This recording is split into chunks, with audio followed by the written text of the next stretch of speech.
Boa noite a todos, tudo bem? Espero que sim. Para aqueles que não me conhecem, meu nome é Thiago Cabonel. Eu me apresentei, tentei me apresentar numa live sexta-feira. Infelizmente, aqui tem uma chuva terrível e ficamos sem energia, logo sem Wi-Fi. Eu vou ter no sábado com uma live, tá? Foi um pouco mais coisa do que eu esperava, mas acho que deu para explicar bem. Essa não é a nossa aula número 1, tá? Essa nossa aula, tal como ela está no nosso material, ela é uma aula de apresentação, ok? Depois que você assistir a aula, se você quiser ter acesso ao material desta aula de apresentação, ele está no arquivo PDF e eu vou te dar algumas opções para poder acessar esse material, ok? Você pode deixar comentários aqui e só me dê um e-mail para enviar o arquivo, tá? Você pode entrar no Instagram, lá você, eu vou postar aqui a aula já, eu estou gravando essa aula num horário, ela vai ser tornada pública no YouTube às 20h30, ok? Então, depois que você assistir, ou, quero assistir a aula já com material, você me manda a mensagem, tá? Pode ser no Facebook, pode ser aqui no YouTube, pode ser no Instagram. Você pode deixar, você deixa o seu e-mail, deixa um número de WhatsApp, né? Eu envio para você, tá? Não garanto que eu vá conseguir ver isso na hora, e por isso eu tenho uma opção, tá? Que é deixar um link, provavelmente um link do Drive na descrição com um pedacinho da aula, tá? Aí você vai lá e acessa isso e pega o arquivo. E eu acho que essa vai ser a melhor opção. Vou optar por essa daí, bom? Bem, o que é Mostra? O que não é Mostra? Mostra Língua é o nome do meu outro curso de redação. O que é o Entre Linhas? O Entre Linhas surgiu como a ideia construída e ainda em construção, né? Eu acho que enquanto eu for vivo e capaz de pensar, ela vai estar em construção. Mas a ideia de que nós vamos mudando a nossa maneira de pensar. E eu não estou falando um homem de 45 anos que está envelhecendo, e a maturidade naturalmente me traz perspectivas diferentes.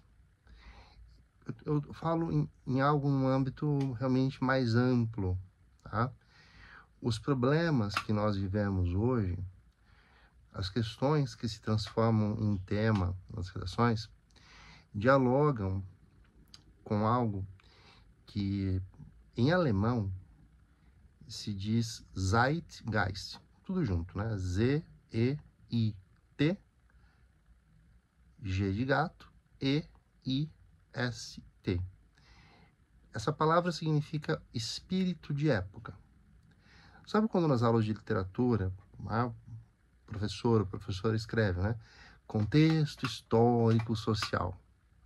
Deveria ser contexto histórico, cultural, social, político, econômico, mas uma expressão mais curta abarca tudo, tá?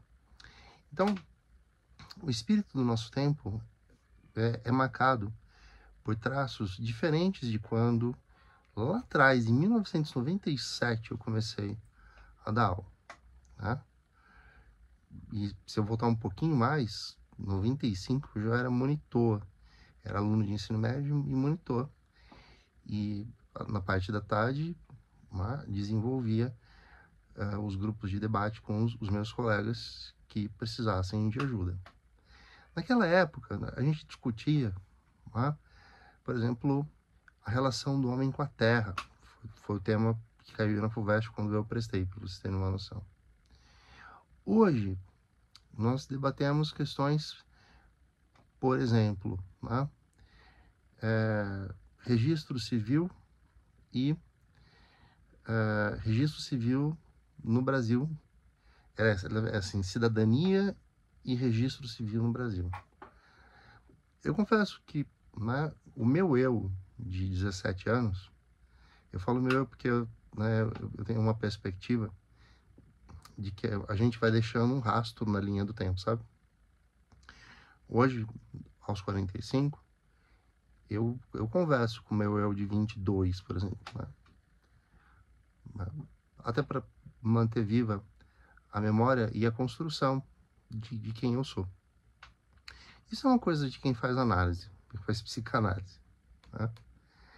Eu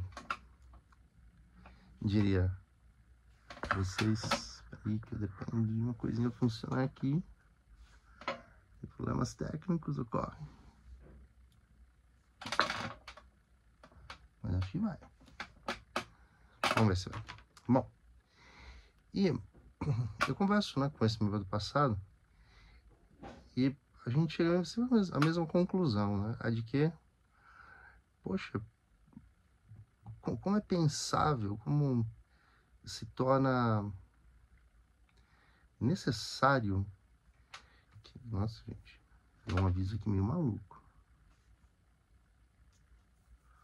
Suporte da Apple, sei lá. Como é que se torna tão necessário que a gente tenha que refletir sobre uma obviedade, que é essa obviedade do... Como assim as pessoas não têm documentação? Era um problema que já existia, só passou a ser enxergado agora. Mas há algo que é o que mais me interessa falar a vocês, que tem a ver com o modo como nós nos relacionamos com a linguagem. A linguagem ajuda a organizar os nossos pensamentos. E linguagem não é só a língua portuguesa, escrita ou falada. A linguagem permeia tudo que produz algum nível de sentido. E é elucidativo. Elucidativo é revelador das questões que nós temos conosco mesmo, com o mundo, com o que é que seja. Então, veja, eu sou muito observador, às vezes até um pouco bisbilhoteiro.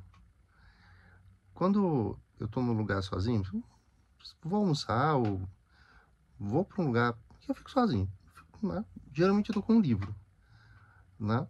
Não é uma forma de, nossa, eu sou o diferentão do rolê, não. É porque você vai poder sentar num lugar, tomar a minha cervejinha e, sei lá, né? Quem sabe encontrar um amigo, eu fico lá lendo. Ou levo meu bloco de notas, fico escrevendo. É a minha relação com a linguagem, né? A linguagem vai se construindo. Isso sempre foi importante no meu trabalho. Por exemplo, quem já foi meu aluno sabe que eu ia construindo a minha lousa. Minha lousa era o meu fluxo não é, de pensamento. Porque se eu fico sem, não é, o suporte do meu fluxo de pensamento, eu tenho... Sabe aqueles professores que começam a falar de Machado de Assis e inevitavelmente migram para as influências que ele teve dos autores franceses e que na verdade foi maior dos ingleses. Então, assim, eu vou, né, me perdendo. Mas eu queria chegar a um ponto de relação com a linguagem que tem a ver com vocês. Eu imagino que vocês sejam, em sua maioria, jovens entre 18 e 25 anos. Embora, curioso, né? Minha mãe, que é formada há muito tempo, está fazendo curso, né? Se animou a fazer.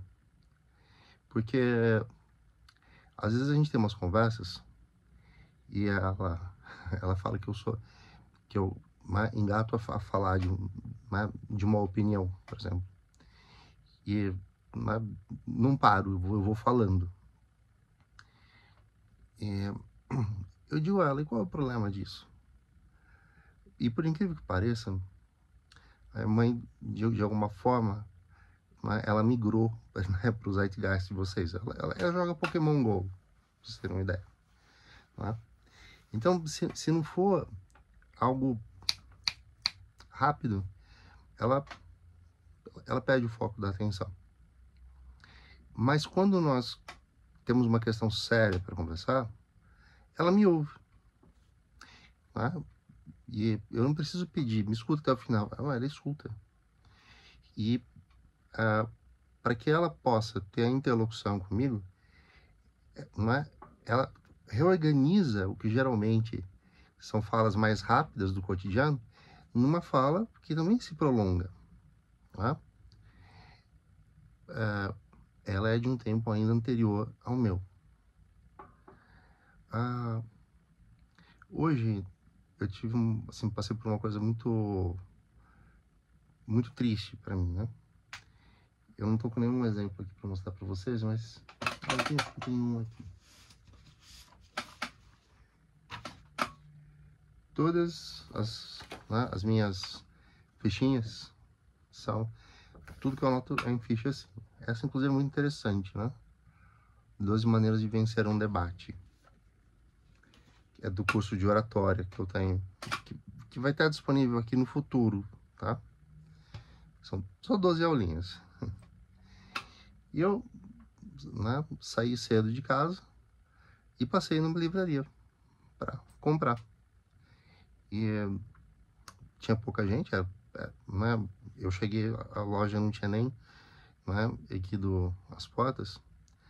E quando eu entrei, entraram duas senhoras comigo e entrou uma mulher assim um pouco apressada, porque creio eu que era o início das aulas do filhinho que estava com ela, um menininho de uns 10 anos. E ela apressada falou para a moça pegar logo, porque ela tinha um horário e tal. E aí o menino chegou com um livro. E a mãe deu uma bronca nele, falou assim, mas livro para quê? Né? Seu pai já comprou os livros que a escola pediu. Ele falou, mas eu quero ler esse. Ela falou, gente que lê não chega a lugar nenhum. Eu estou citando a frase que eu ouvi. Eu vi que o menino ficou tão triste com aquilo, né? E ele deixou um livrinho, ele deixou assim em cima do balcão. Eu peguei minhas fichas, peguei o livrinho do menino e fui até o caixa. Aí eu paguei tudo e perguntei para a moça do caixa se ela tinha presenciado a cena. Ela falou, presenciei. Eu falei, então você me faz um favor? A hora que o menininho passar, só fala que alguém deixou para ele. Pode falar que é você que tá dando para ele. Ela sorriu para mim e o dia valeu a pena. O dia valeu a pena. Mas é essa mentalidade. Eu cito um exemplo para os meus alunos de literatura, que é uma linha do tempo, que funciona assim. A experiência humana, amar, viver grandes aventuras amorosas, conhecer lugares paradisíacos, viver os dilemas que a ficção traz, mas traz porque eles existem na vida de um monte de gente. A gente não tem tempo hábil numa vida para viver. São, no entanto, os grandes escritores, posteriormente os grandes cineastas, e hoje, por que não, os grandes diretores, produtores, roteiristas, que transformam isso em séries, minisséries, filmes, que trazem isso até nós. Mas eu refleti muito para saber se um vídeo de Reels de 30 segundos teria o poder. Uma série, sei lá, Round Six, por exemplo. Né? É uma série que tem um poder. de poder de transmitir uma mensagem parecida com o exemplo que eu vou usar. Eu cresci na casa da minha avó, que me ensinou a ler muito cedo, me estimulou a ler muito cedo, mas não me proibia, por exemplo, de ver televisão. Eu sou fãzaço do He-Man, né? Se vocês só virar a câmera rapidinho. Olha lá o castelo de Grayskull. Eu, como sou fã de Harry Potter, de Star Wars, quer dizer, eu vivi o meu tempo, mas a literatura foi tão importante. Eu teria inúmeras passagens para dizer. Mas um que eu gosto muito é de um romance de um russo chamado Leon Tolstói, de um romance chamado Ana Karenina, ou Ana Karenina, né? Deve ter alguém que fale russo que pode me corrigir. E ele começa assim: todas as famílias iguais são felizes sempre da mesma maneira. Quanto às famílias infelizes, essas são infelizes cada qual ao seu modo.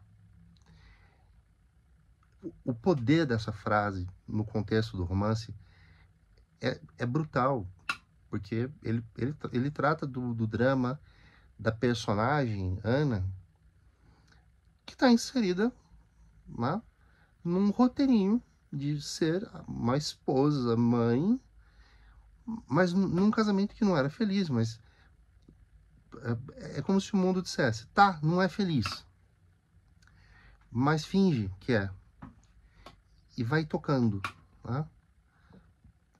Mas eu não leva bem assim. Esse romance pertence à fase realista da literatura. O romantismo literário, a gente vai ter um momento de falar de literatura bem mais para frente. E eu proponho definições um tanto quanto revolucionárias das escolas literárias. E eu defino o romantismo da seguinte maneira: o romantismo foi uma tendência estética. Literatura, teatro, ópera, pintura, escultura, música. Foi uma tendência estética direcionada para construir, olha como é poderosa a palavra, construir um ideal burguês. Então, aquele herói que começa lá atrás com Ulisses, não é? Enéas, depois é o herói medieval, não é?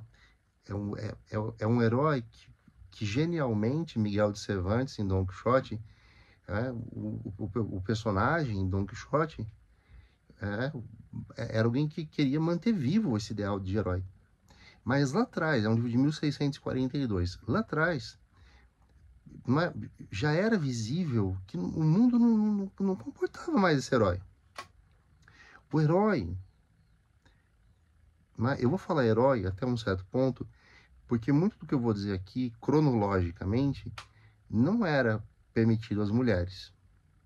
Então, assim, o herói era o artesão que aprendia o ofício para sustentar a família, era o lavrador que suportava as injustiças, era também o privilegiado que se empenhava para ingressar naquelas primeiras universidades do período renascentista.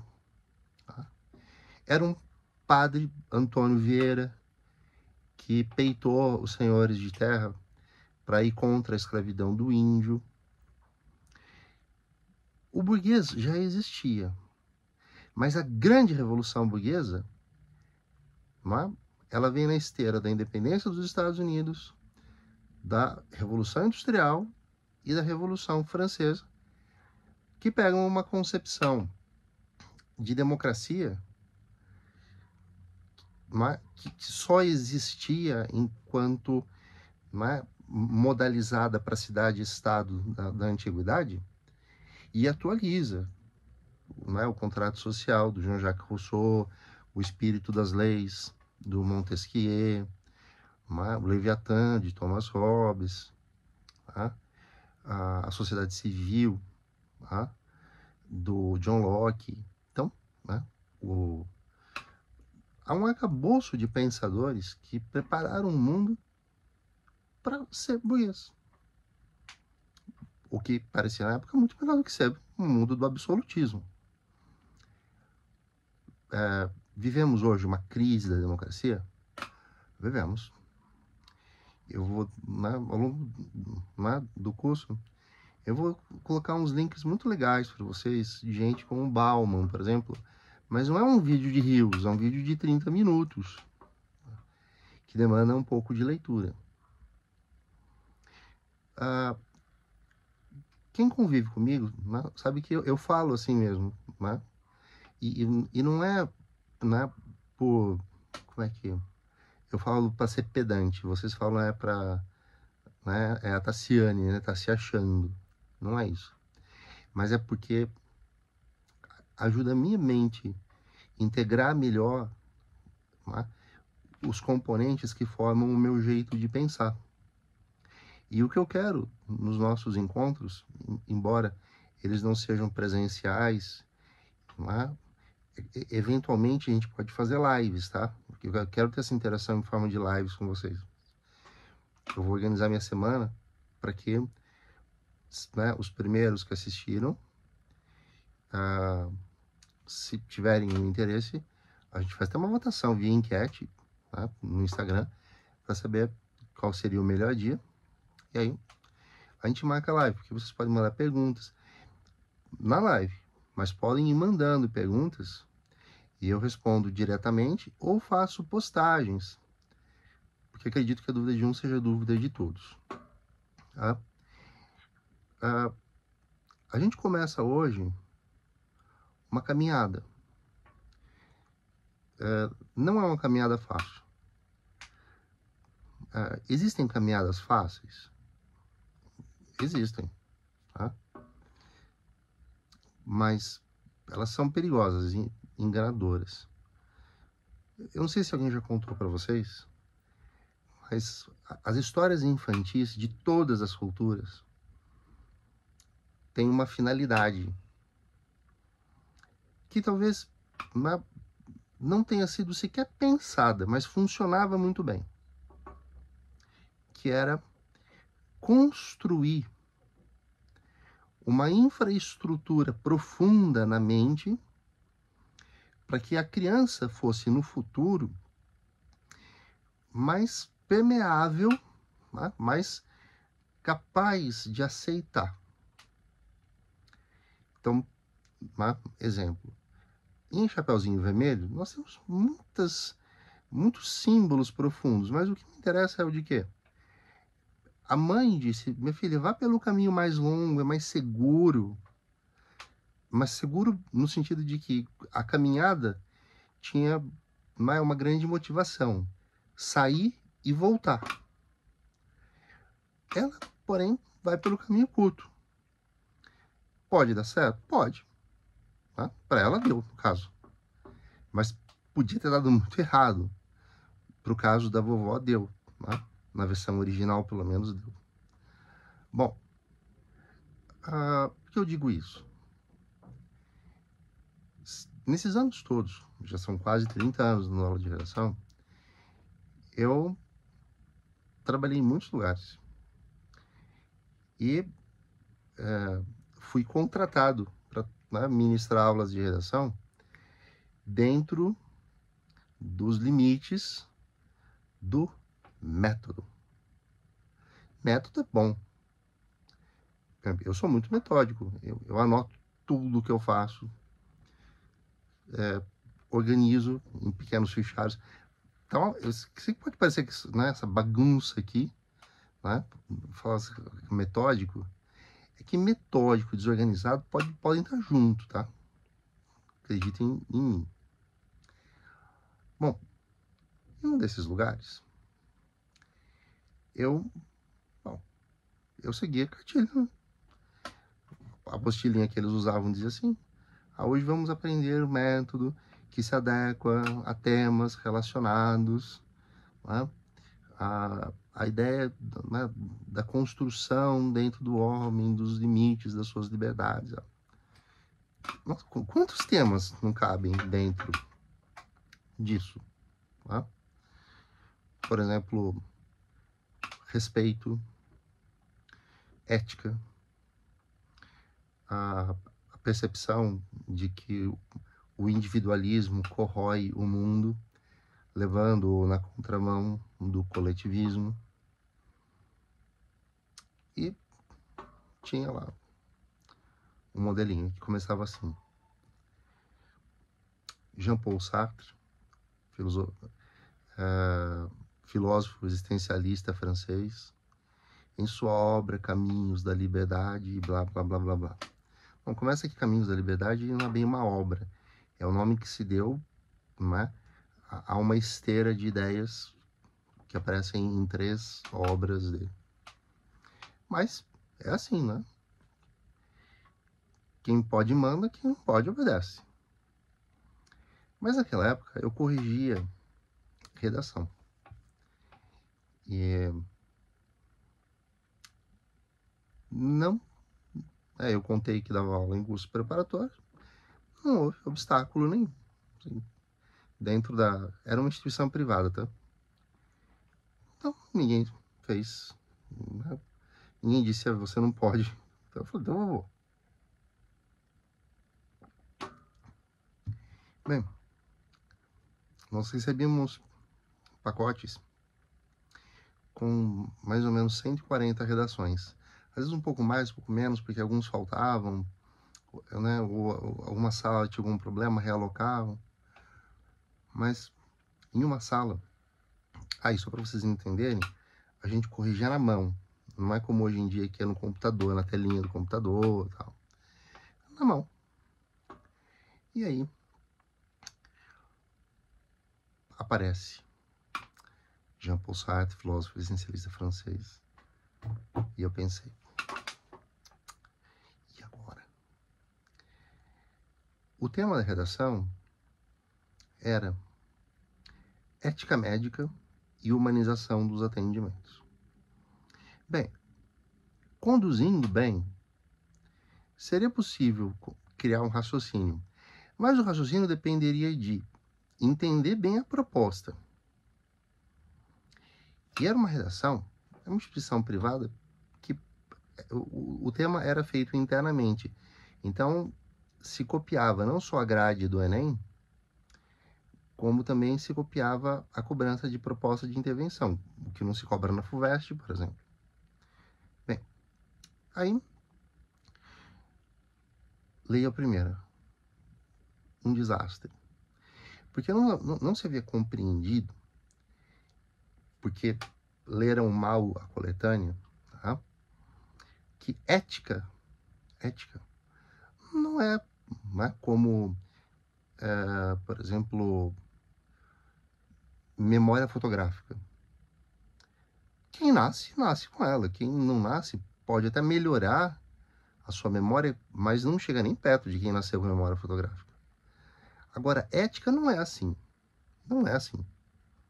Nós nos tornamos éticos na medida em que entendemos que, como seres da coletividade, né, se nós não nos construirmos, porque a ética vem de ethos, e ethos em grego quer dizer essa persona, tá? Porque persona, eu estou aqui como uma persona, que você pode usar como sinônimo de personagem.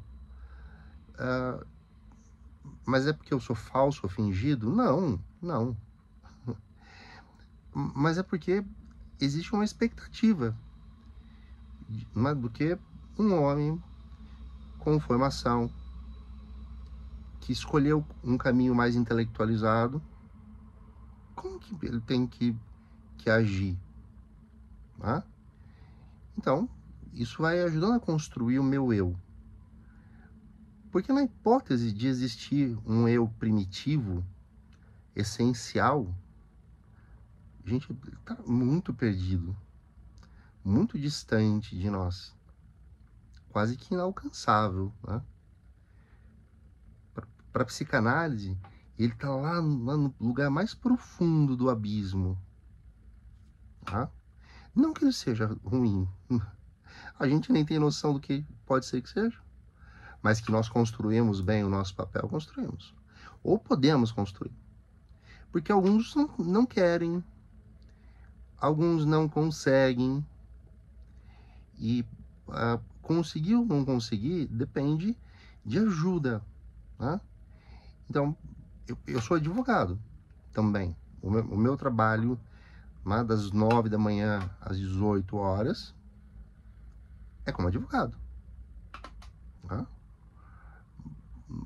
Atualmente, até mais ligado a uma área de marketing de advocacia do que propriamente no direito.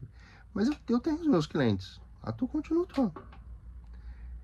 E eu sei perfeitamente qual é o meu modo ético de ser. Mas muitas vezes, até numa questão em que eticamente eu sou autorizado a agir de uma forma, eu também tenho moral. Por exemplo, se eu visse a mãe daquele menininho que eu comentei batendo nele, o meu dever ético era não agredir a mulher, mas era impedi-la de prosseguir com a agressão. No entanto, não era uma obrigação ética comprar o livrinho para o menino. Isso eu fiz porque a minha moral, não o moral, tá? A minha moral me disse: Tiago, você vai sair daqui sem precisar olhar para trás, a não ser para ficar feliz com a sua memória. Vai ser melhor se você comprar esse livrinho. Tá bom, se o menino tivesse chorado por uma Ferrari, eu não teria muito o que fazer. Mas era um livrinho. Um livrinho. Ética médica é, para mim, um assunto que existe uma visão geral. Tá? Eu tive um aluno que era muito gente boa. Passou em medicina, se formou. E anos depois, eu o vejo no Jornal Nacional. Não ele, porque ele não quis dar declarações, mas o nome dele aparece. Não vou dizer, porque, enfim, já faz muitos anos. Mas ele, ao atender um paciente,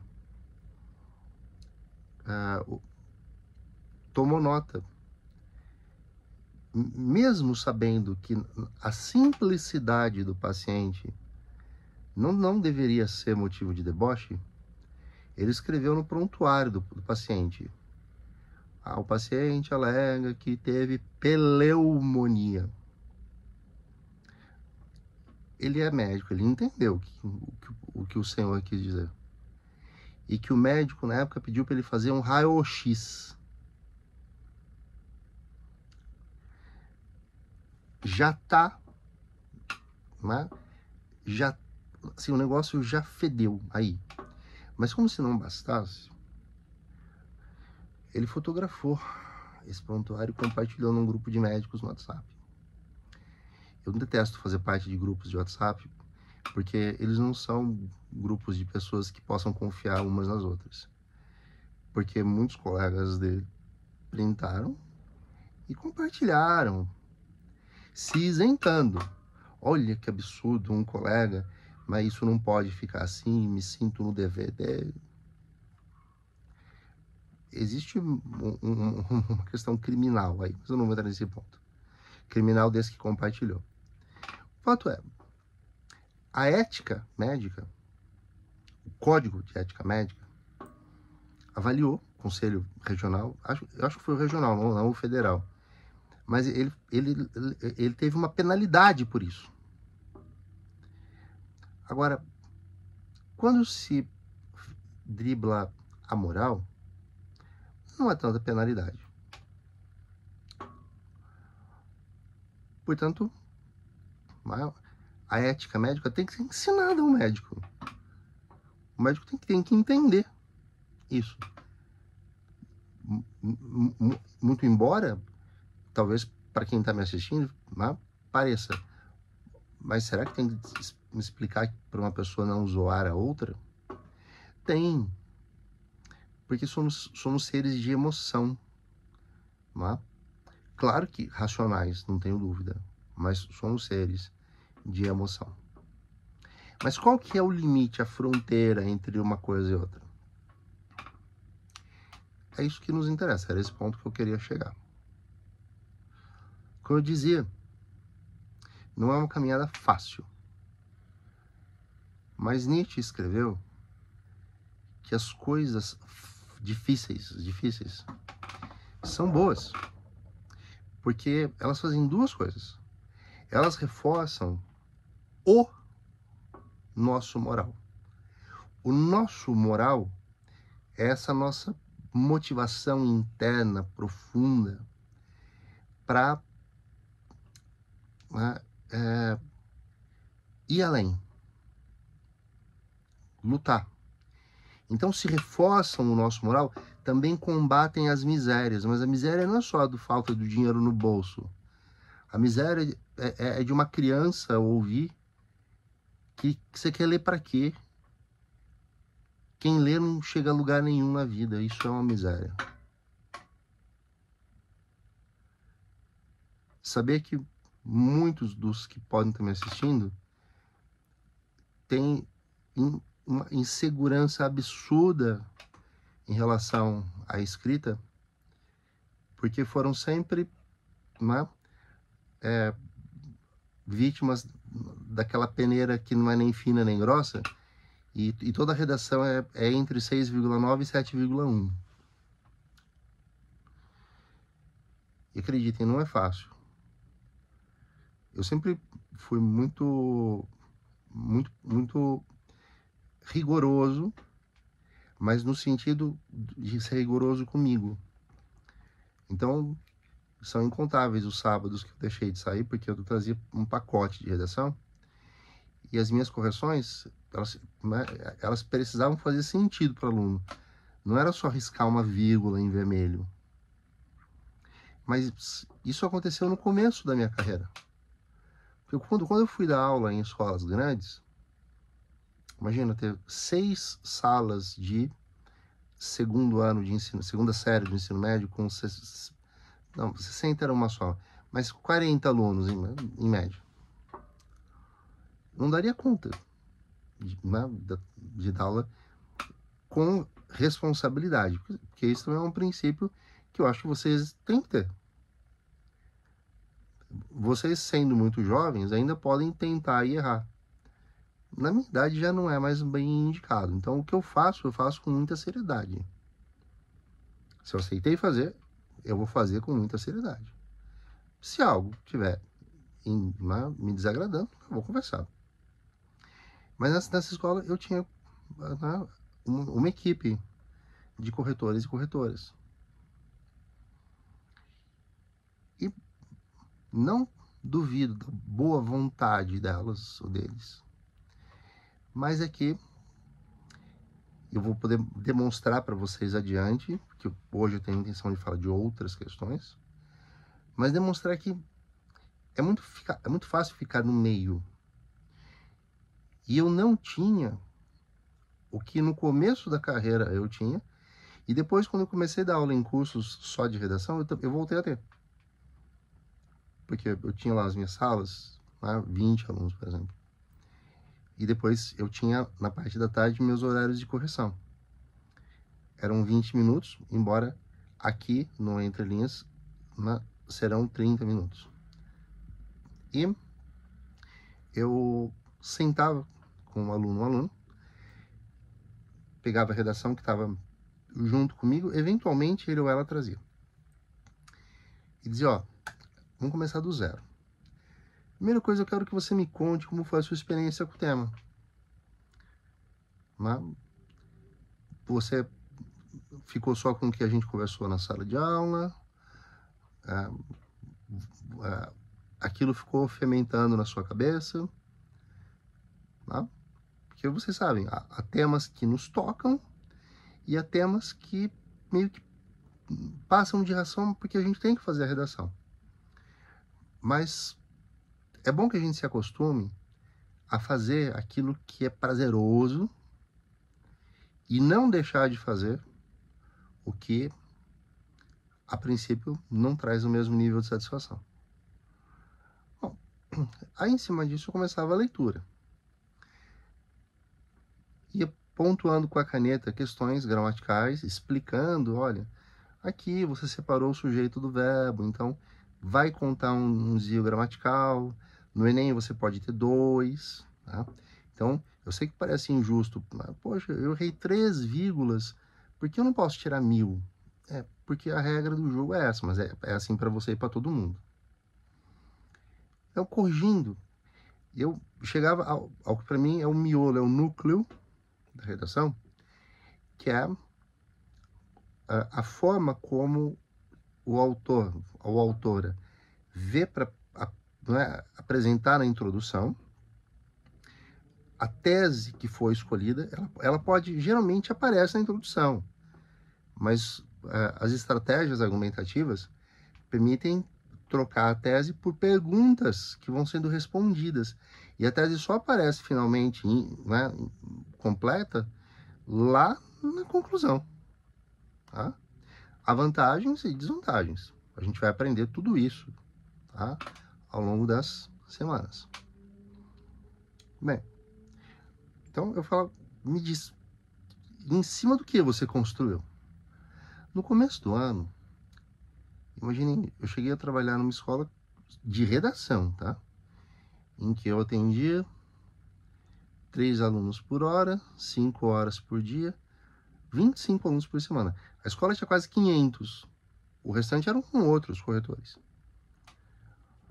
E eu ia acompanhando, né? Então, as primeiras semanas, eu tinha aluno que falava assim, professor, eu olhei para a folha em branco e fiquei pensando, né? Porque a gente lê tanta redação bonita que começa citando um filósofo, citando um filme, citando uma obra literária, e fui. Eu falei, aí eu perguntava, você começa a primeira linha sem saber a sua tese? Sem saber quais são os seus argumentos?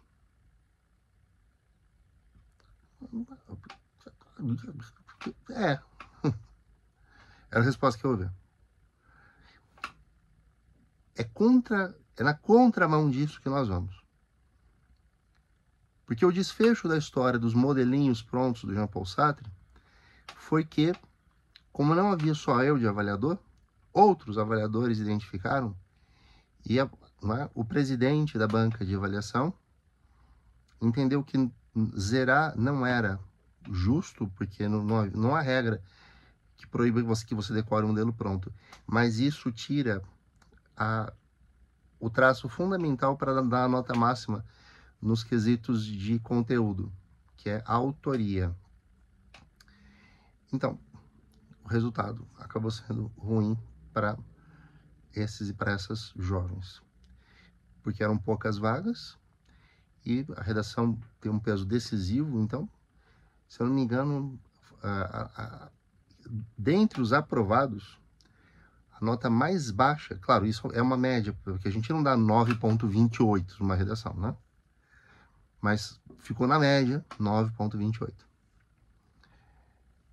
E muitos de vocês sabem, a depender do que buscam, que no Enem, por exemplo, é 900, 980.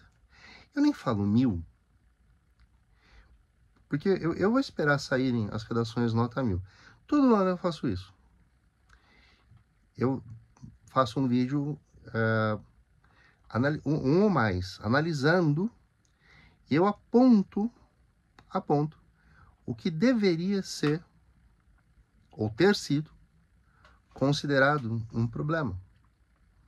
Ao passo que leio, né, de pessoas que me mandam pelas redes sociais, ou de alunos, né, dos cursos que eu dou dessa forma, redações que deveriam ter sido, elas, por exemplo, levaram 2 avaliadores, um deu 1000, um deu 960, então a média ficou 980. E um deles entendeu que era porque havia mais do que 2 desvios gramaticais. E eu li o texto, e podia provar por A mais B que não havia nenhum desvio que justificasse. Recurso, recorrer? Possível. Entrar na justiça com um mandado de segurança? Possível.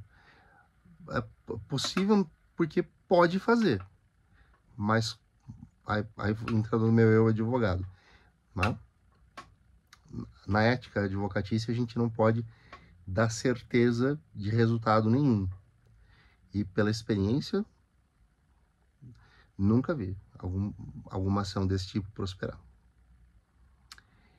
Então, só hoje, eu precisei falar muita coisa, né? Falar mais que o homem da cobra, como diz minha mãe, para chegar ao tema só no final. Mas eu quero fazer um exercício com vocês. Eu sei que muitos de vocês são de exatas.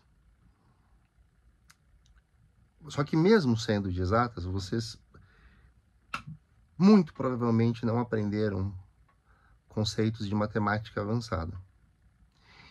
E então, eu vou sugerir, vou falar bem devagar para vocês poderem, né, até pedir para o chat GPT me ouvir meu áudio. Eu tenho uma pergunta para vocês, uma provocação para começo. Imaginem que exista uma área plana, circular. O perímetro é um círculo perfeito. Vamos imaginar um muro, vai. Mas é um círculo perfeito. E o centro desse círculo está bem demarcado. Quer dizer que, estando no centro, a caminhada até o perímetro do círculo, tá? Onde haja uma porta, por exemplo, é de 1 quilômetro. Tá? Então, imaginem um homem, sei lá, chutar 1,70 m, vai. Ele tem uma passada de 1 metro. Okay? A passada é um passo, né? Aperta aqui, ele anda, dá 1 metro.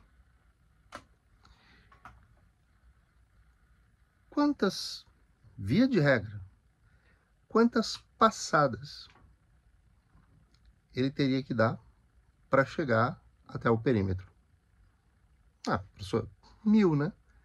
Se cada passada ele tira 1 metro, então vai ficando, né? 1 metro, 1000 metros, menos 1, 999, aí outro, 998 e vai. Só que vamos deixar a coisa mais interessante. Por alguma razão mística, ficcional, a cada passada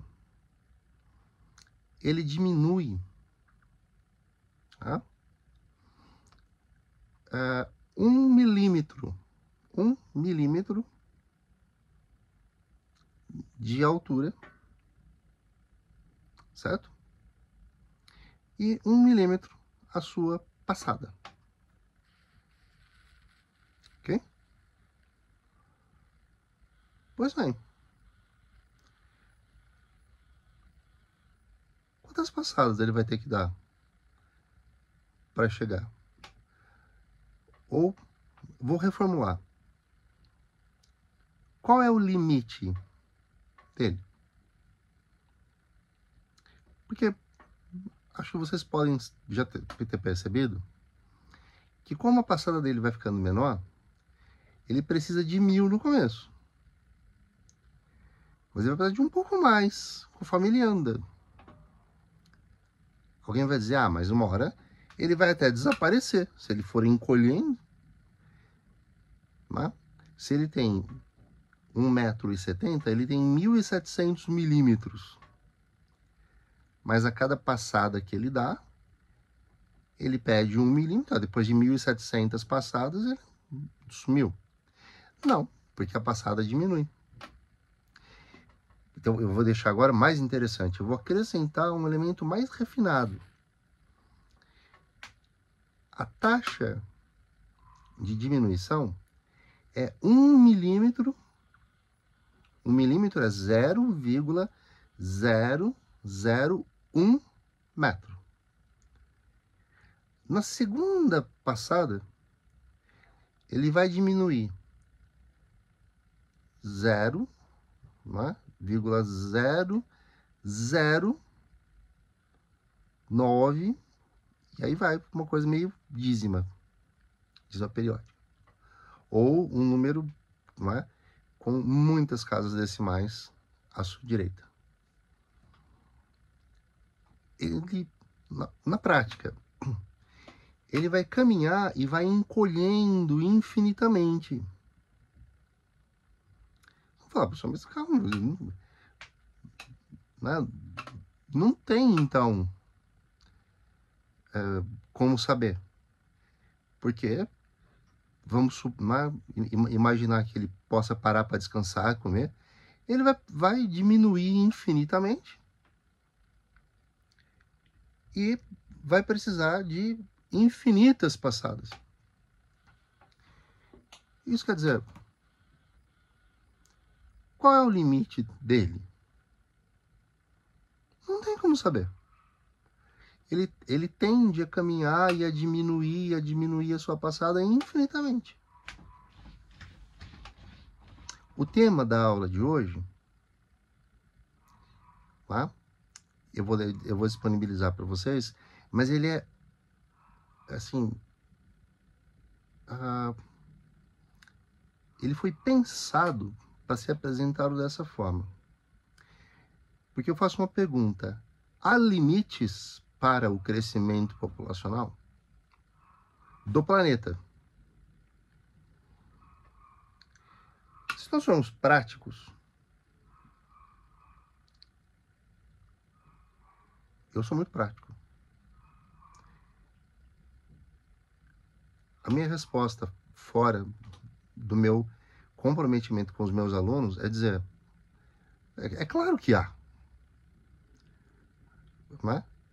Há de chegar uma hora em que, mesmo com fé inabalável na ciência, ela não dê conta mais de nos, né, fornecer o mínimo necessário para ficarmos vivos. Então, assim, né, o crescimento populacional não mata o planeta, né? Mas o crescimento populacional torna inóspito o planeta para muita gente. Uns vão refletir, pode haver, como dizem os dinossauros, né, uma extinção em massa. Lógico que nas circunstâncias deles houve, né, uma intercorrência acidental. No nosso caso, não vai ser uma intercorrência acidental. Nós estamos, né, aumentando a população, estamos desenvolvendo mecanismos da indústria farmacêutica, tá? Mesmo com dificuldade, mas, né, produzindo ou aproveitando alimentos para alimentar mais gente. Então, não havendo uma intercorrência, como um meteoro, uma grande guerra, isso é um gato, tá, gente? Professor, não vejo razão para nós, né, para haver um limite. Porque o limite é para o planeta, né? O ser humano não vai matar o planeta. É verdade. Né? Mas é que o tema vai te impor uma tomada de decisão. E eu vou explicar uma coisa. Vocês sabiam que não ter uma tese clara é uma ótima tese? Mas aí é preciso provar as complicações e impossibilidades, que seja a impossibilidade de, em 30 linhas, chegar a um ponto sólido, de construir uma argumentação consistente. É difícil. Nas mentorias, eu vou, para quem tiver interesse, a gente conversa sobre isso. Mas lembra a minha historinha, não é? Sobre o homem que caminha e vai ficando menorzinho, menorzinho, menorzinho? Notem, eu tenho uma coleção de livros que chama História da Vida Privada. História da Vida Privada. 5 volumes. Nós, seres humanos, já vivemos, embora sem ciência, sem muitos confortos tecnológicos, nós vivemos muito melhor. Nós não tínhamos os nossos corpos contaminados com os agentes contaminantes, né? Pesticidas, microplásticos. Não éramos bombardeados com radiação ultravioleta em decorrência, não é, do massivo ataque à camada de ozônio. Exercíamos atividades, mas não ao extremo de exaustões que adoecem as pessoas. Nossa vida era diferente do que ela é hoje. E foram tirando a nossa capacidade de relaxar, de se divertir, de ter maior integração com comunidade, com família.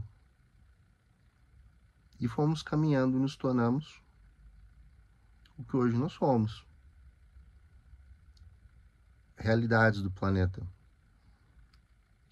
A causa mais comum para afastamento de trabalhadores dos seus empregos, jovens estudantes da escola, é depressão. O maior problema de drogas no planeta é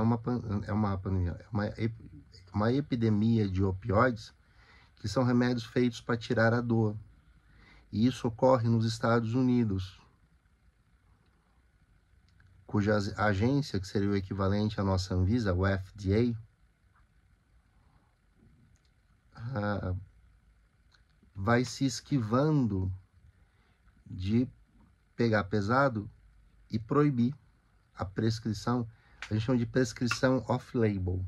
Por exemplo, se você tem dor de cabeça, você vai à farmácia e compra dipirona. Qualquer pessoa pode comprar dipirona. Uso off-label. Mas a gente não pode comprar morfina. Porque, embora tire a dor, o custo que ela tem para o organismo tem que ser muito bem balanceado por um especialista da área médica. Em geral, é usado em casos terminais ou em casos extremos, em que o paciente vai passar por uma fase de muitíssima dor. Não é? E a dor transforma a nossa mente. A gente vai falar disso adiante num tema de redação. Então, é possível comprar remédios opioides que viciam. Por exemplo, um opioide sintético chamado fentanil. Para quem assistiu Euforia, era aquilo que é Rude, desculpa. Na primeira temporada, experimenta e fala, nossa, essa é para nunca mais. Mas é um tema relevantíssimo. Volto eu a conversar com o meu eu, bem jovem como vocês, e pergunto a ele se ele acredita, né? Ele imaginaria que um dia a gente discutiria temas sobre a problemática de remédios autorizados por governos. Mas não é possível. Por que um governo autoriza um remédio que mata a população ou que vicia a população? Porque naquele país as seguranças trabalhistas que nós temos são bem inferiores. De forma que afastar-se porque está com dor para exercer a sua atividade, não é uma opção. Compreendem? Não é uma opção. Com a substância, a pessoa vai. Ah, mas o indivíduo vai morrer depois. A gente sabe, lembra o exército de reserva lá do Marx? Tá? A gente não precisa me condenar por falar Marx. A sociedade precisa ter um tanto de gente esperando pelo próximo emprego. Tá? Infelizmente. Essas conversas, espero eu, vão, de alguma forma, deslocar algo aí dentro. E deslocam em mim, tá? A minha experiência com o menininho hoje deixou alguma coisa quebrada em mim que eu tenho que pôr no lugar certo ainda. Conversar com vocês é uma forma de ajudar. Meus queridos, minhas queridas, esse foi o nosso primeiro encontro. Vocês vão assistir hoje, segunda, né? Estou falando hoje, mas na verdade eu não gravei hoje, segunda, tá? Eu estava gravado. E a experiência com a criança foi um pouco antes. Mas é porque tem que dar um aspecto, né? Mas eu gosto de ser honesto com vocês.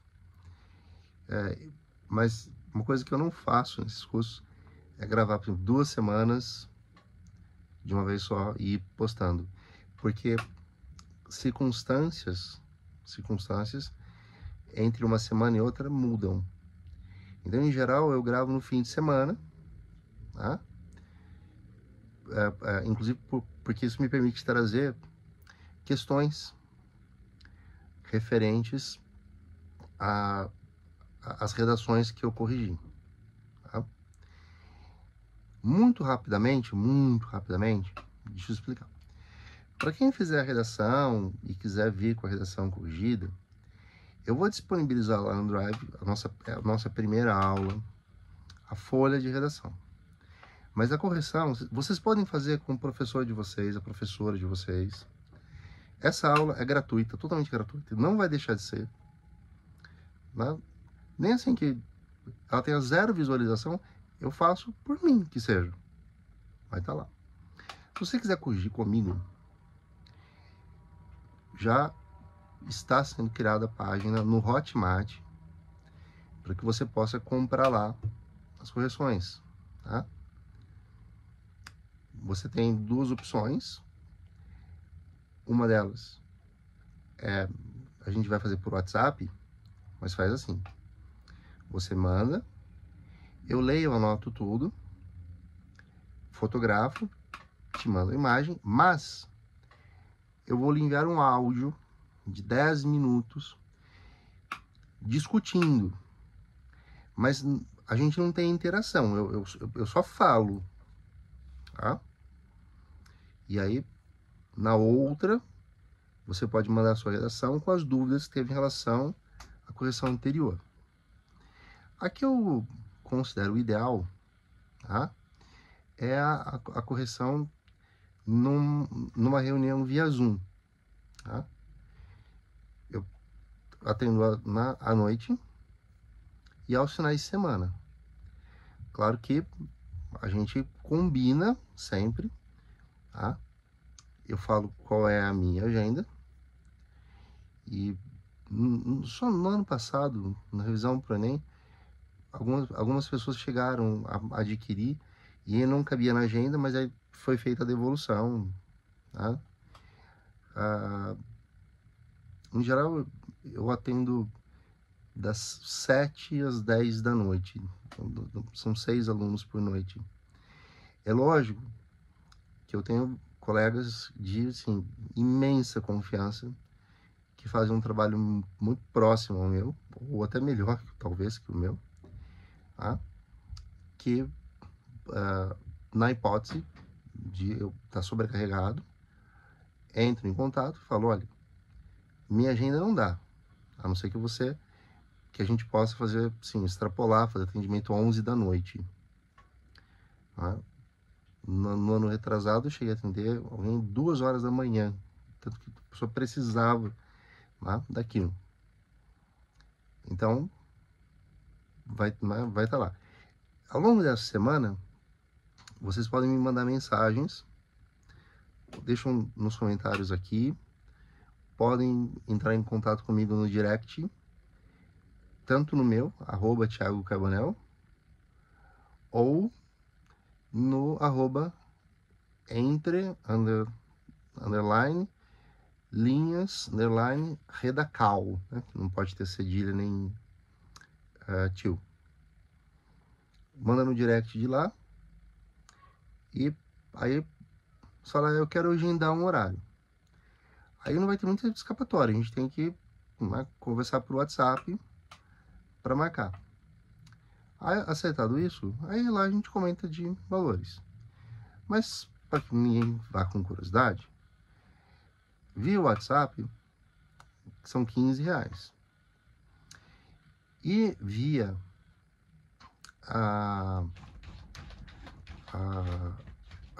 do Zoom, R$ 25. A mentoria é uma reunião de 1 hora. 1 hora.